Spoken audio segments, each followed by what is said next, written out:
지난 시간에 고린도전서 7장 1절에서 10절 말씀을 본문으로 우리 독신에 관해서 이야기했습니다. 특히 교회 내 독신에 대해서, 독신주의에 대해서 얘기했죠.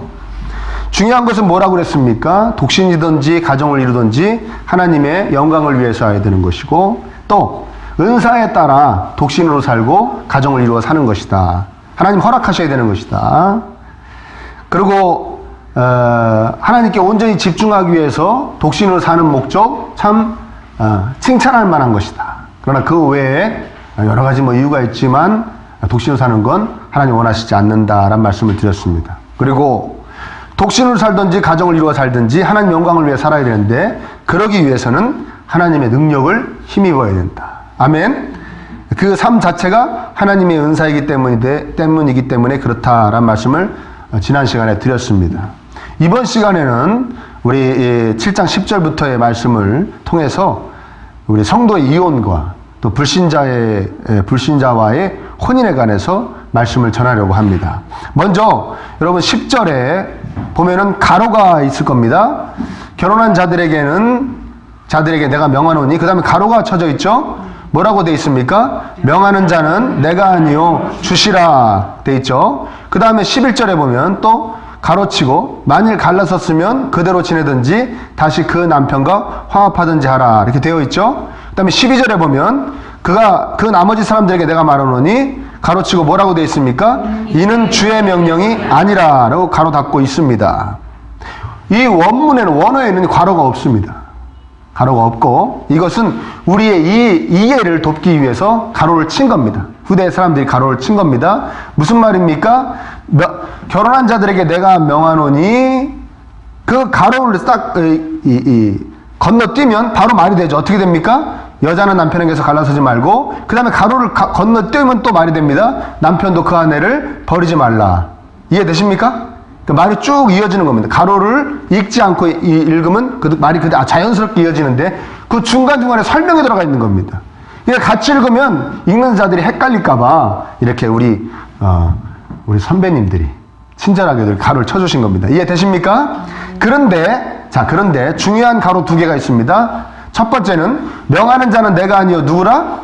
주시라. 이거 주님의 명령이다. 주님의 명령. 그건 10절과 11절 이야기하겠죠. 결혼한 자들에게 명하노니 남편은 여자는 남편에게서 갈라서지 말고 남편은 아내를 버리지 말라. 그리고 갈라섰으면 그대로 지내든지 또 다시 그 원래의 남편과 그 원래의 부인과 화합하라. 이거는 주님의 명령이다. 이렇게 이야기하는 것 같아요. 그런데 12절에 보면 그 나머지 사람들에게 내가 말하노니 이는 주의 명령이 아니라고 가르쳤죠. 이해되십니까? 이건 주의 명령이 아니다 라고 여기 그 다음에 쭉 얘기를 합니다. 자, 그럼 앞에는 이거는 주의 명령이다 얘기한 것은 예수님이 이 땅에 계실 때 하신 말씀이고, 그러니까 하나님의 말씀이 되는 것이고, 내 말은 그냥 내 생각이다 라는 표현이 아닙니다. 이해되십니까? 자기 생각을 여기다 왜 씁니까? 성경은 누구에게 영감받아 쓰는 책입니까? 하나님께 영감받았으니까 하나님의 뜻입니다. 이건 다 하나님의 뜻입니다. 두 부분 다 성령 하나님께로부터 영감된 말씀입니다. 이해되십니까? 그런데 왜 이렇게 바울 사도는 이렇게 표현했는가? 예수님의 직접적인 말씀을 더 높이고 존귀하게 받드는 바울의 마음이 표현되어져 있는 것이죠. 이건 주님이 직접 하신 말씀이야. 더 높이고 싶은 겁니다. 이해되세요? 네, 그렇죠. 감히 내가 영감받아 하는 말보다 주님이 직접 하신 말씀인데 더 너희들이 높이 받들어야지. 이해되십니까? 그래서 이런 표현을 쓴 겁니다.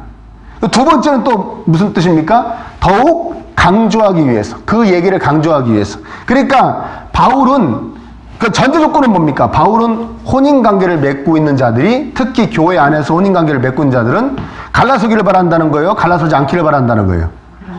그렇죠. 이혼하지 않기를 바란다는 것이 바울의 큰 전제 조건입니다. 그러면서 명백한 가르침이 있다는, 주님의 명백한 가르침이 있다는 것을 이야기하는 겁니다. 그 가르침은 뭡니까? 이혼에 대해서 마태복음 19장에 또 병행본문 다른 복음서에도 다 있는데요. 이렇게 얘기합니다. 바리새인들이 예수님한테 나와서 예수님을 이제 떠보려고, 시험하려고 얘기했다고 합니다. 어떤 이유가 있으면 그 아내를 버리는 것이 옳습니까? 라고 얘기해요. 그러니까 예수님께서 뭐라고 말씀하시기를 그러므로 사람이 그 부모를 떠나서 아내에게 합하여 그들이 한 몸이 될지니라 하신 것을 잊지 못하였느냐? 그런즉 이제 둘이 아니요 한 몸이니 그러므로 하나님이 짝지어 주신 것을 사람이 나누지 못할지니라 하시니. 그러니까 이들이 얘기합니다. 모세가 이혼증서를 써주라고 율법에 나오는데 신명기 24장 1절부터 3절에 아내를 버리려고 그러면 이혼증서를 써줘라 그런 게 나옵니다.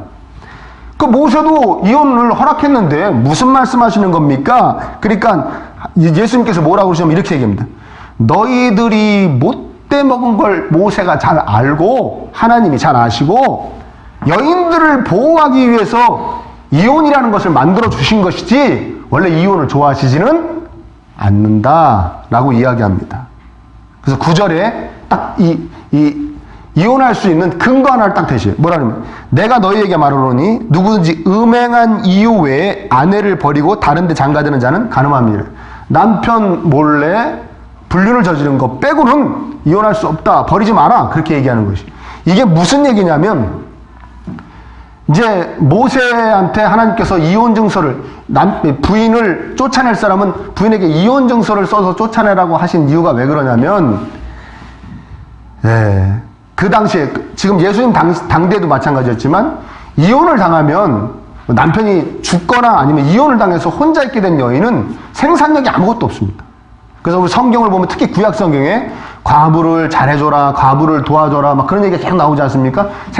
사람이 곧 특히 남자가 곧 생산력이고 남자가 곧 돈이었어요. 그 시절에는 남자가 가서 뭐 어떻게 이게 벌어먹을 수가 있었던 겁니다. 그러니까 이혼을 당한 여인이나 과부는 살아갈 길이 막막한 거예요.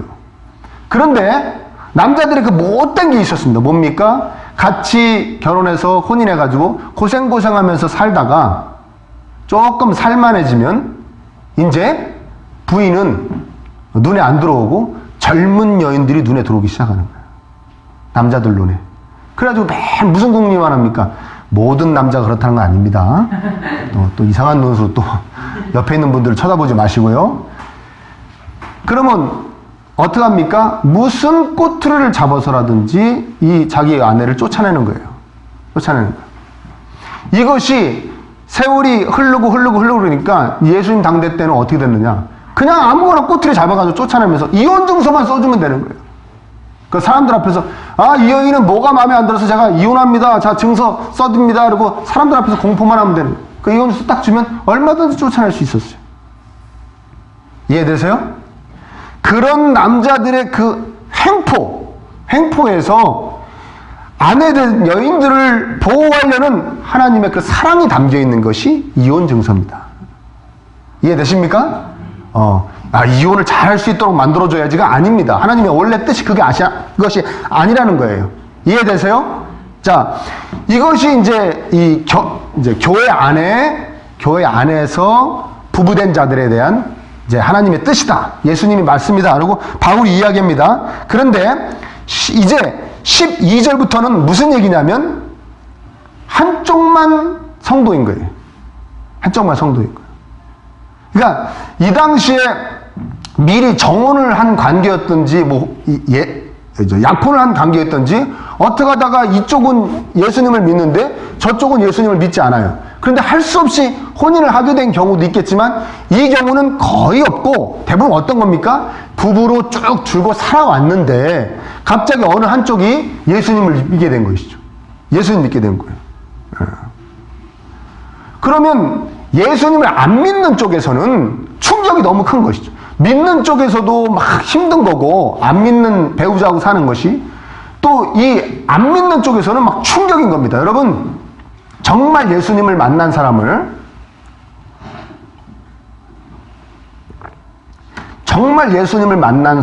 가까이에 있는 예수님을 안 믿는 사람들이 딱 보면 처음에 딱 드는 생각이 뭡니까?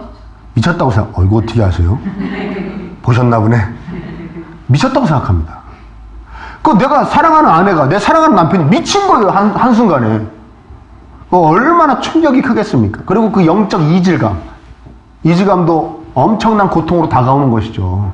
이해되십니까?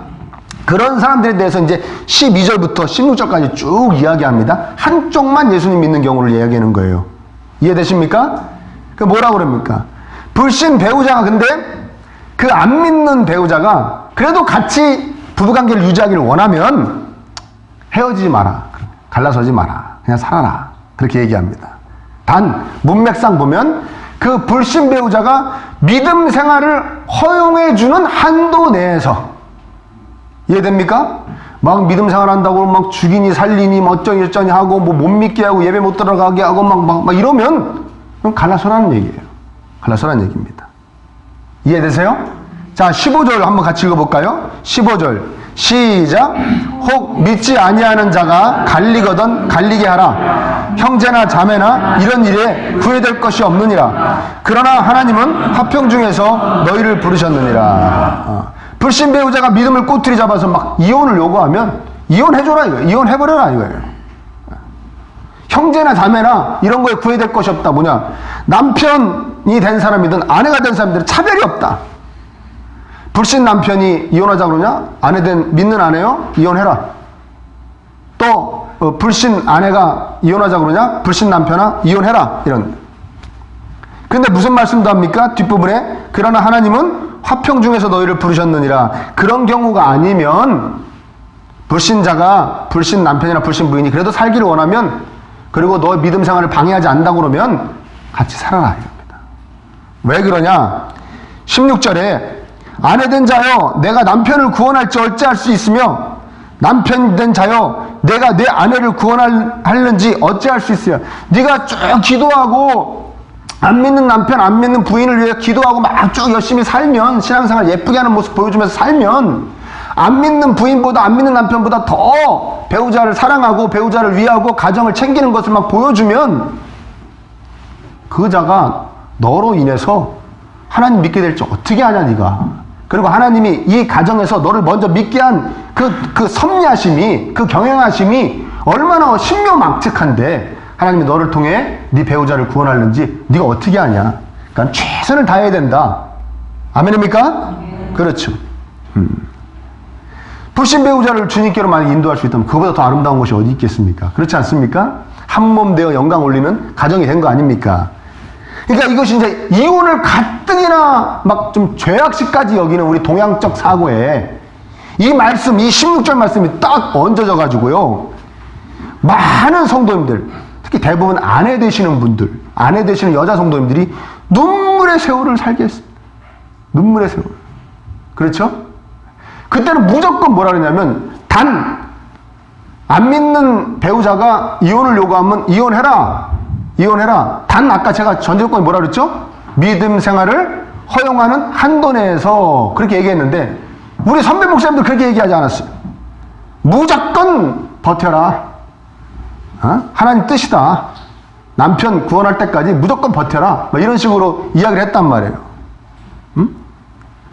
언젠가는 우리 남편도 우리 부인도 특히 이제 아까 여자 성도님들이 고생하셨다니까 남편이 예수님께서 만나주실 거야. 남편도 예수님께서 만나주실 거야 하고 여기다가 뭐까지 또 얹어졌냐면 14절 말씀까지 얹어졌습니다. 14절 말씀 다 같이 읽어보겠습니다. 시작. 믿지 아니하는 남편이 아내로 말미암아 거룩하게 되고 믿지 아니하는 아내가 남편으로 말미암아 거룩하게 되나니 그렇지 아니하면 너희 자녀도 하지 말아라. 그러나 이제 거룩하니라. 아니 자녀까지 또 얹어졌어요. 자녀까지. 그러니까 뭡니까? 갈라서고 뭐 어쩌고 막 이러면 안 된다 이겁니다. 자녀가 있는데 자녀도 구원받게 돼야 될 거 아니냐. 자녀도 구원받아야 될 거 아니냐. 근데 너희들이 막 갈라서고 막 그러면 그 안에서 막 갈등하고 그래가지고 힘들다 막 이런 얘기하면서 여기 뭐라 그럽니까? 믿지 않은 남편이 아내로 말미암아 거룩하게 되고 믿지 아니하는 아내가 남편으로 말미암아 거룩하게 되나니 그렇지 아니하면 너희 자녀도 깨끗하지 못하니라. 그러나 이제 뭐하다? 거룩하니라. 이 말씀 오해하시면 안 됩니다. 부모 중에 둘 중에 한 명만 예수님 믿으면 자녀는 당연히 같이 구원받는다 이런 얘기 아닙니다. 이해되십니까? 부부가 한 명이 예수님 믿으면 반드시 이 사람도 예수님 믿게 돼서 같이 구원받는다. 구원이 확증됐다 이런 얘기하는 거 아닙니다. 뭡니까? 그 가정에 엄마가 됐던 아버지가 됐던 한 사람을 예수님 믿게 한 하나님의 그 복음 전파의 그 문이 이 가정에는 더욱더 확실히 열렸으니, 아멘? 더욱더 복되고 구원받을 수 있는 더 아름다운 기회가 열려있는 것이 아니냐. 그렇지 못한 것과 구별되었다. 아멘? 그런 의미입니다. 이해되세요? 그러니까 너가 예수님 잘 믿어서 배우자도 구원받게 할 수 있고 자녀도 구원받을 수 있게 했다. 구원받을 수 있게 할 수 있다. 그러니까 이 많은 우리 특히 어머님 성도님들이 이 고난의 세월을 막 견뎌낸 것이에요. 응? 아, 우리 남편도 구원받을 수 있고 우리 아들, 딸도 구원받을 수 있게 해줘야겠다.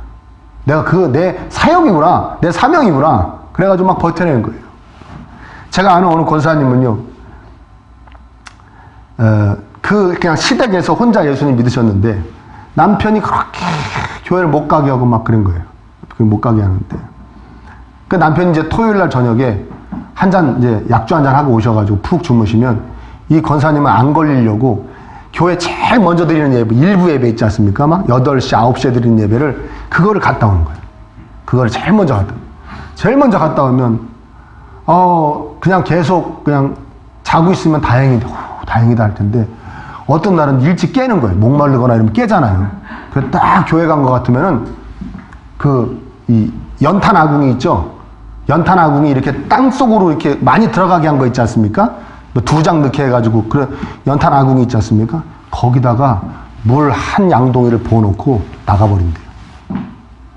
연탄 아궁이에다가. 아니, 뭐 그런 심술이 다 있어야 돼. 그러면 그 연탄재가 막 물에 막 녹고 막 이래가지고 꺼낼 때 다 으스러지고 뭐, 그거를 다 국자 같은 거로 꺼낸 거예요. 물도 다 짜는데. 그때 뭐 번개탕이 좋습니까? 뭐가 좋습니까? 옆집 가가지고 불을 얻어갖고 와가지고 그걸 다시 왜냐면 그걸 살려야 난방도 하고 밥을 해 먹는 거예요. 거기다 밥을 해 먹으니까. 그러면 그게 하루 종일 그거랑 씨름을 해야 간신히 불이 붙는데. 그게 막 푹 젖어 있기 때문에 불이 안 붙는데요. 아, 그 얘기를 막 저한테 막 하시면서 제가 그런 세월을 견뎌냈다고요. 예. 그리고 그때쯤 저한테 그런 간증을 하실 때는 남편도 교회 나오시고 그 자녀들도 다 막 교회에서 막 봉사하고 막 그러는 청년들로 다 어저씨 이렇게 컸었던 그런 때 그걸 다 이겨냈다는 거예요. 그렇죠?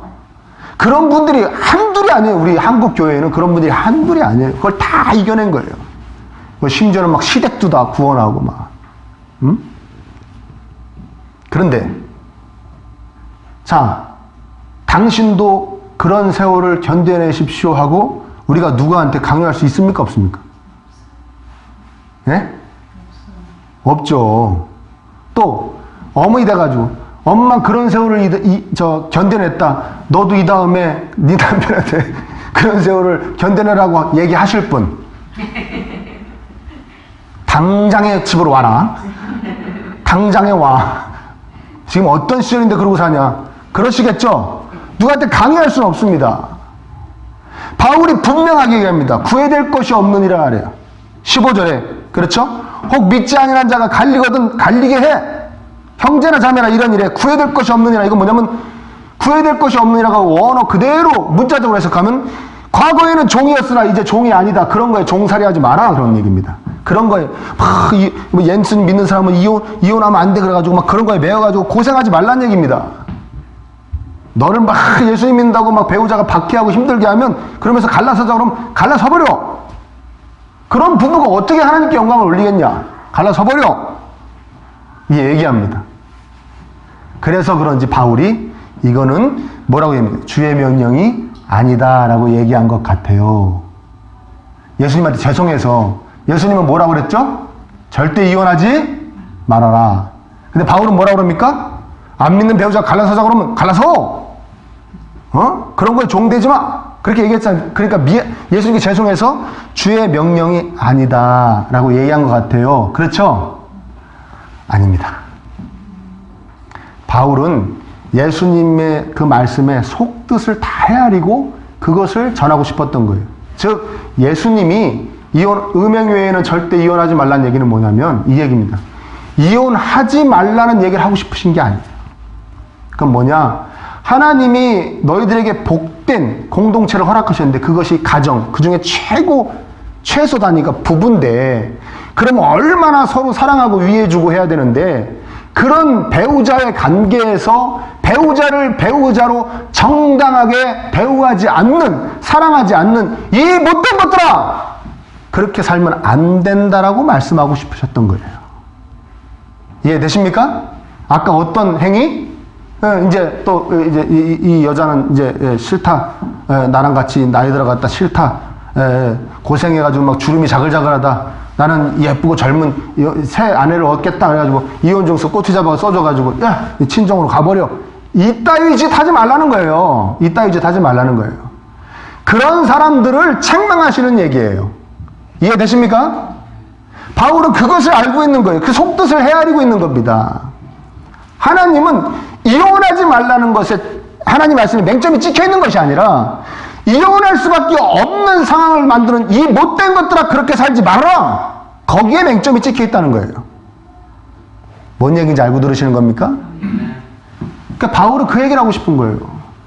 네 배우자가 너와의 도저히 원만한 부부 생활을 할 수 없도록 너를 힘들게 할 때는 이혼해라 이거예요. 이혼해라. 괜찮다. 거기에 종로로 타지 마라. 여기서 예를 든 건 뭐죠? 믿음 생활을 방해하는 것. 믿음 생활을 못하게 하는 것에 대해서 이야기한 것입니다. 이해되십니까? 혼인관계를 지속할 수 없는 여러 가지 조건이 있습니다. 여러분, 현대에는 더 많아졌죠? 현대에 더 많아졌습니다. 그전보다. 외도, 아까도 얘기했지만 외도 있겠죠. 외도. 한마디로 배우자 간의 믿음에 대한 배신이죠. 외도. 그런 거. 그 다음에 막 배우자가 범죄를 저지르는 범죄자예요. 또 알코올 중독과 같은 많은 중독, 폭언하고 배우자한테 배우자 폭행하고 구타하고 또 상식 이하의 행동을 막 하는 배우자, 경제활동을 거부하고 당신이 다 벌어라 이거예요. 당신이 다 분명히 벌 수도 있는데도 불구하고 자기 놀러만 다니겠다 막 이런 뭐 여러 가지 아이고 하여튼 세상에 별의별 사람 다 있죠. 그렇죠? 그리고 배우자에 대한 부당한 대우, 그다음 배우자의 그 가족들에 대한 막 부당한 대우, 뭐 이런 거 막 한두 가지가 아닙니다. 여러분 이런 모든 이런 못된 짓거리들이 왜 일어나게 된 겁니까? 근본으로 따지고 올라가면 죄악된 인간들이 죄악된 문화 속에서 죄지며 살았던 것이 계속 전해져서. 아멘입니까?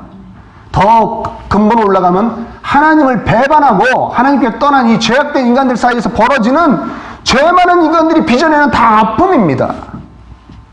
그리고 그 아픔을 오롯이 다 받아낸 분들이 이혼한 분들입니다.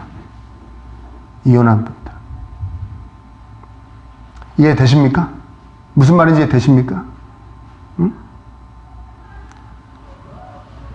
물론 정말 막 되게 이상한 혼인관계를 이룰 수 없는 본인이 그래가지고 이혼할 수도 있겠죠. 막 본인이 막 외도하고 막 본인이 막 이상하게 하고 막 그럴 수도 있겠지만 그래도 그리스도인인데 그리스도인임에도 불구하고 이혼했다는 것은 다 이런 아픔 가운데 이혼을 하게 된 거예요. 도저히 혼인관계를 유지할 수 없는 그 이혼한 분들을 여러분 우리는 사랑으로 품어야 될 줄 믿습니다. 왜요? 아픈 분들이기 때문에 그렇습니다. 아픈 분들이기 때문에. 긍휼히 여겨야 되는 것이죠. 긍휼히. 그리고 지옥 같은 삶을 청산하고 이제 새로운 삶을 개척해 나아가는 분들에게 위로를 주고 용기를 주고 어떻게 해서든지 도와주려고 해야 되는 것이죠. 우리 한국 교회가 이혼과 관련해서 가장 문제점이 뭐냐? 이혼한 걸 무슨 엄청난 죄로 여기고 말이죠. 교회 내에서 비난하고 은근히 우습게 알고 말이죠. 목사들부터 말이죠. 그래요, 안 그래요? 또 저만 그래요? 저만 그렇게 느끼고 살았어요? 여러분, 우리 성도들은 더 그 이혼에 대해서 다른 시각을 가져야 돼요. 세상 사람보다 더 다른 시각을 가져야 됩니다. 왜 그러냐면 우리가 이혼에 대한 편견과 선입견을 버리지 못할 때 우리 하나님 앞에서 엄청난 교만의 죄를 짓게 되기 때문에 그렇습니다. 교만의 죄를 짓는 거예요. 응? 나의 혼인 생활을 유지하는 것이 다 나의 공로입니다. 아내 되시는 분들은 이런 얘기 많이 하시죠?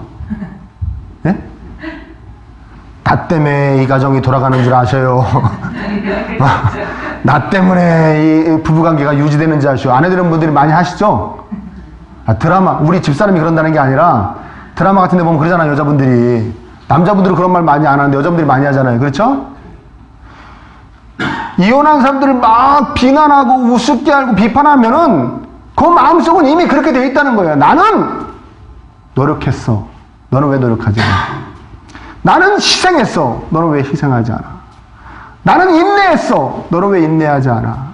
나는 착해. 너는 왜 못됐어? 이거라는 거예요. 하나님 보시기에. 무슨 말인지 이해되십니까? 무슨 말인지 이해되십니까?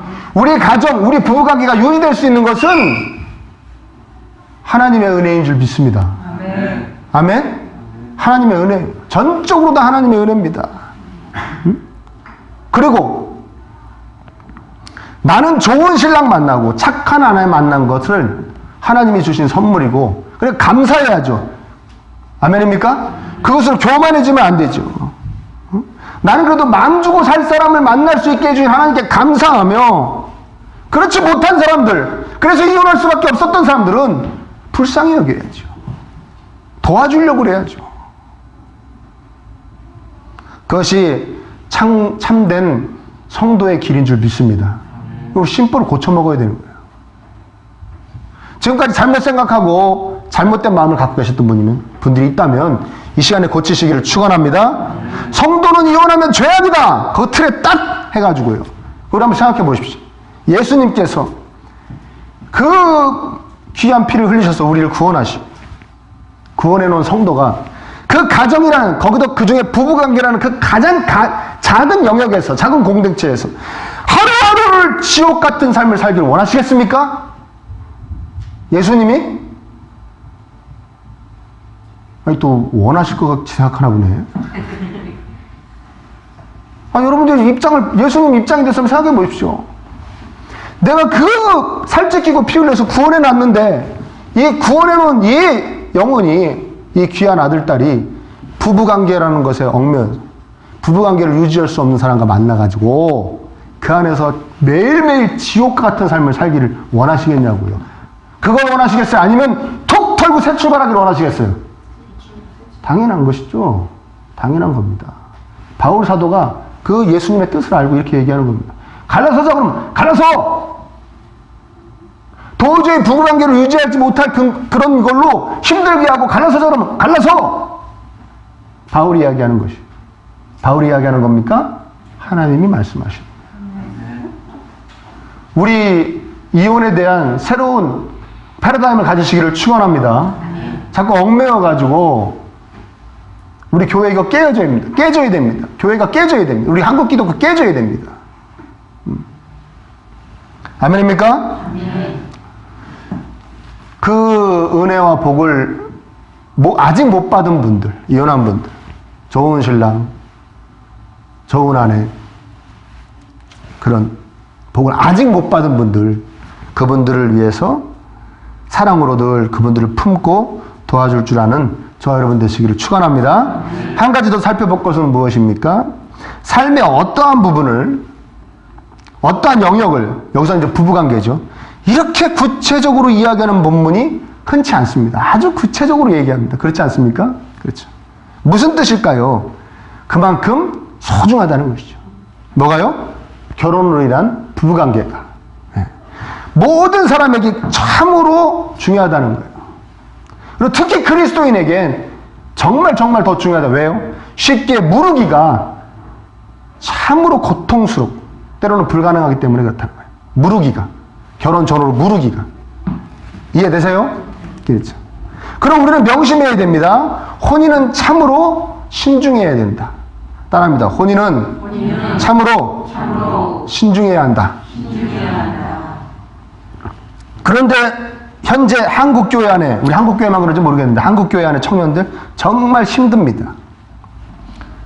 청년회는 쇠퇴하고 주일학교는 더 쇠퇴하고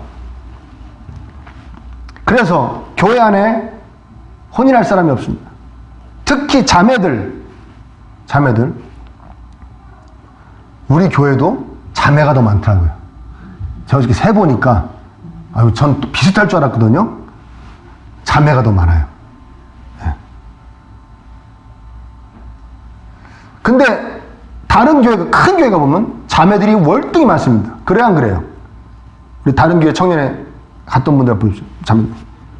그러니까 막 경쟁률이 엄청난 거예요. 믿는 신랑감을 얻기가 경쟁률이 막 뭐 어마어마한 것이죠. 그렇죠? 예. 그리고 그 나이 때는 또 이렇게 어릴 때는 왜 이렇게 예수님 잘 믿는 애들은 찌질해 보여. 그렇잖아요? 안 믿는 애들이 막 약간 좀 마초기도 있고 막 남성 같고 막 돈도 잘 쓰고 막 이러니까 좀 괜찮은 거예요. 멋있어 보이는데 교회 안에 있는 애들 보면 막 그렇죠. 그냥 마냥 다 동생 같아요. 동생 같고 그런 거예요. 자, 그런데 여러분 바울이 뭐라 그럽니까? 믿음의 다름으로 인한 그것은 이혼 사유가 된다 안 된다? 된다고 그러잖아요. 된다고 그러잖아요. 그거 갖고 힘들게 하면 이혼해라. 그것도 성경에서 말하는 이야기입니다. 그러니까 심각한 부분이에요. 심각한 부분이에요. 배우자가 예수님 믿느냐 안 믿느냐 이건 굉장히 심각한 이야기를 하는 겁니다. 저는 특히 이제 그 아내 되시는 분들, 아내 되는 쪽 이야기를 많이 듣죠. 왜냐하면 안 믿는 남편 쪽 이야기는 거의 못 들은 거 뭐냐면 남자는 믿는 남자가 안 믿는 여자하고 결혼하면 게임이 거의 끝났다고 그랬죠. 둘이 같이 안 믿는다고 그랬죠. 나중에 둘이 같이 교회 안 다닙니다. 왜? 남자는 뭐 어쩌고저쩌고 해도 항상 부인 따라가더라고요. 그러니까 그건 게임 끝난 거고 거의.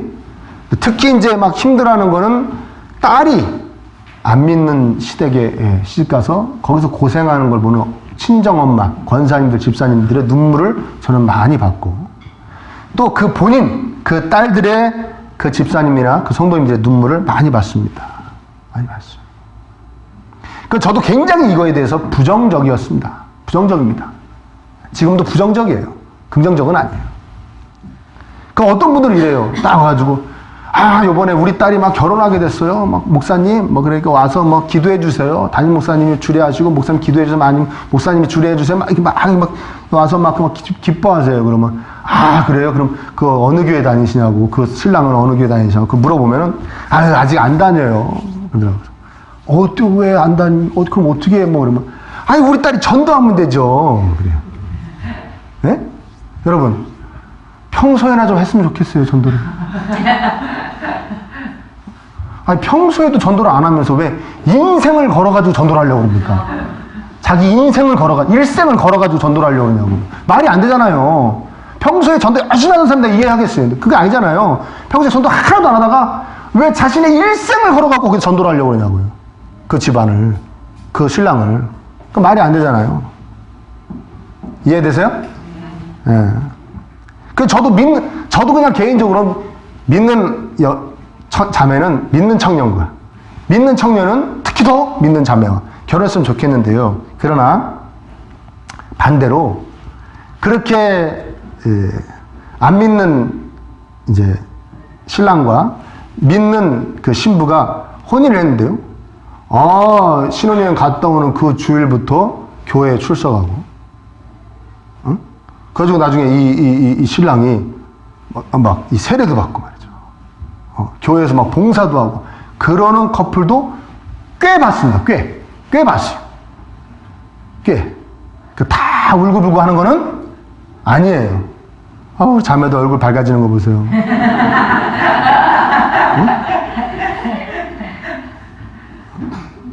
꽤 있어요. 진짜 그래 나중에는 시어머니도 모시고 오고, 막 시아버지도 모시고 오고, 막 시댁 식구들도 많이 전도하고 그런 것도 봤습니다.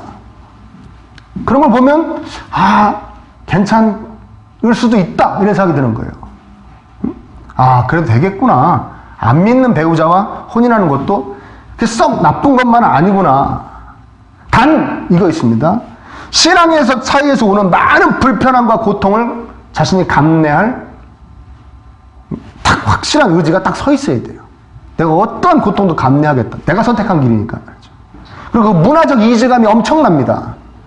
그 예수님 안 믿는 집안하고 믿는 집안의 그 문화적 이질감, 거기랑 딱 이렇게 같이 사는 거는 연애하는 거하고 다르지 않습니까? 같이 살면 그 문화적 이질감 그걸 내가 다 견뎌낼 수 있는 자신감이 있는가? 그걸 자신에게 물어봐야 되고요. 또한 무엇보다 이것이 있어야 됩니다. 한번 따라할까요? 상대방의 영혼에 대한 사랑이 있는가? 이거 물어봐야 됩니다. 이거 물어봐야 돼요. 그렇게 박해를 받으면서도 남편과 가정을 지켰던 어느 성도님의 간증을 제가 들은 적이 있습니다. 이분이 친정이 부자예요. 부잣집 딸이에요. 근데 어떻게 하다 보니까 안 믿는 남편을 만났어요. 남편이 이제 혼인할 때는 그래도 교회 다닐 수 있게 해준다고 그러고 막 그랬는데 혼인하고 나니 180도 싹 변해버린 거예요. 그래가지고 막 박해를 하고 막 폭언을 하고 때로는 막 폭행을 하고 시어머니한테까지 매를 맞았대요. 교회 갔다 오면. 그럼 시어머니가 꼭 이런대요. 야, 친정이 부자라고 지금 여길 무시하냐, 시댁을? 시간을 무시하냐? 그러면서 막 때린대요. 교회 갔다 오면. 왜 말 안 듣냐? 그러면서. 너 때문에 우리 집 망한다고 때렸대요. 좀 전에 설명했죠. 친정이 부자라고 했습니까? 부자를 했습니까? 부자를 했죠.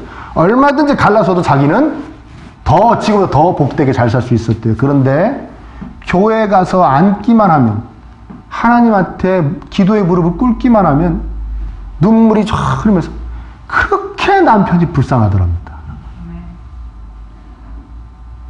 그 성도님이 하시는 간증이에요. 저도 이 방송에서 봤어요, 이 간증을. 그래도 막 우는데 거의 기도에 8알, 7알, 8알이 남편과 시댁을 구원을 위한 기도밖에 안 나옵니다.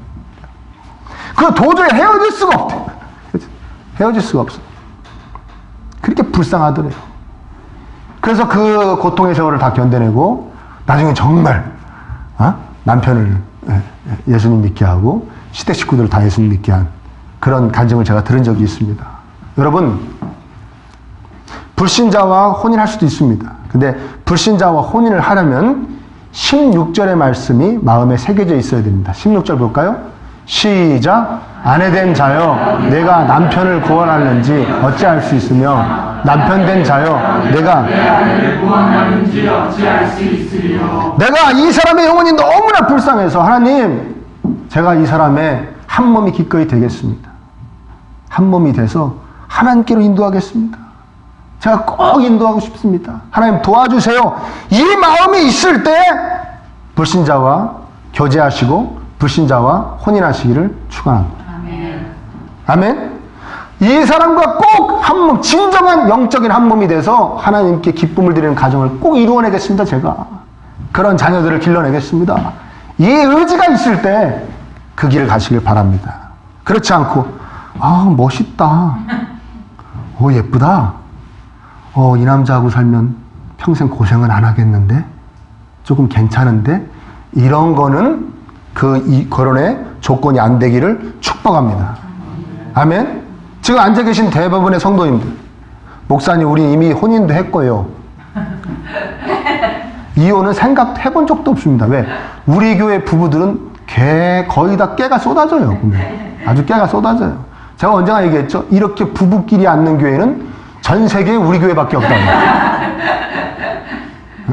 이렇게 부부끼리 다다닥 붙어갖고 앉는 교회는 전 세계에 우리 교회밖에 없어요.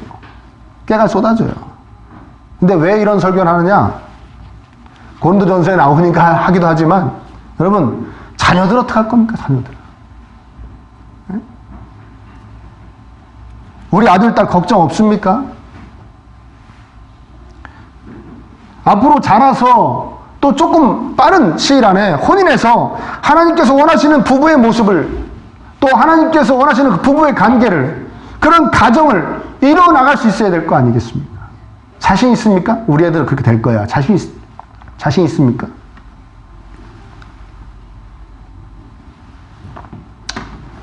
제가 내가 목회자가 되겠다는